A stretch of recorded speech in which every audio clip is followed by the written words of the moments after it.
Jay, what do you like playing Georgia Southern? You're a South Georgia guy. Do you like playing Georgia Southern?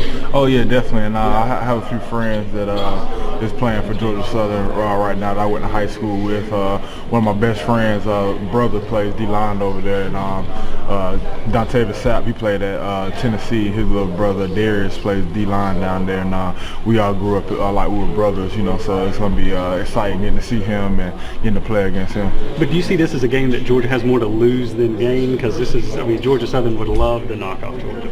Oh, definitely, I'd love to knock us off, but it's just like you said, like I said all the time, man, it's a game, you know, and every game is an important game.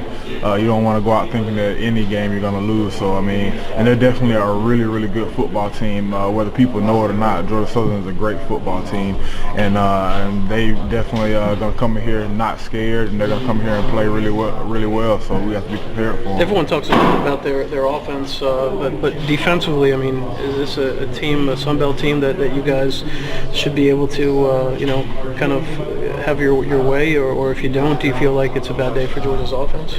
Well, I feel like that we're putting in the game plan for them, and we're going to try to come out and put up as many points as we can, just like we would any other week.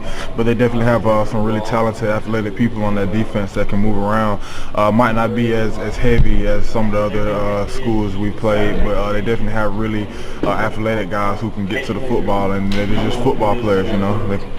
What do you think this senior class should be remembered for? How would you like for this senior class to be remembered? I just like us to be remembered as a class that didn't quit, you know, just keep working hard no matter what's going on around us, what's happening outside of just the team, you know. There's just people just a class that just kept working hard, kept our heads down, and no matter what's happening, we're going to always work hard. You got here, you were a dream team guy. They got to the SEC title that year. 2012 signees, they got to the title that year. Y'all have had to deal with the really high expectations ever since. How do you think y'all have kind of handled some of those? Well, like you said, we made it to the SEC championship, and of course we fell a little bit short. But I feel like that we've really had a good run since we've been here, and won some pretty big games. And I feel like that we just did a really good job at trying to bring up the underclassmen that are up under us, so that when we leave, that the team will still be in good hands leadership-wise. You have a favorite game?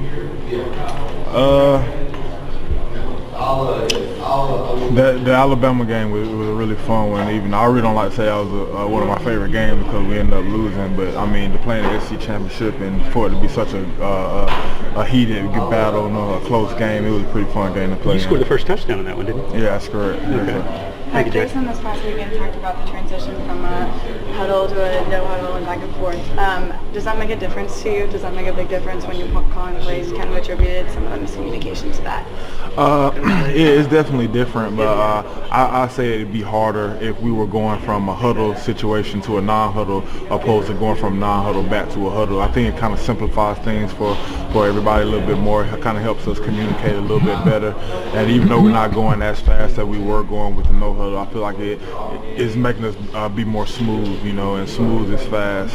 Do you feel like you have more time to know the plays and know where you're supposed to be? Yeah, and then just to communicate with each other, make our calls, and, you know, just be right there with each other. You guys have been winning a different way the last couple of weeks, winning despite not having 100 yards passing. Did you ever think you would be in that state, playing this kind of pace of football?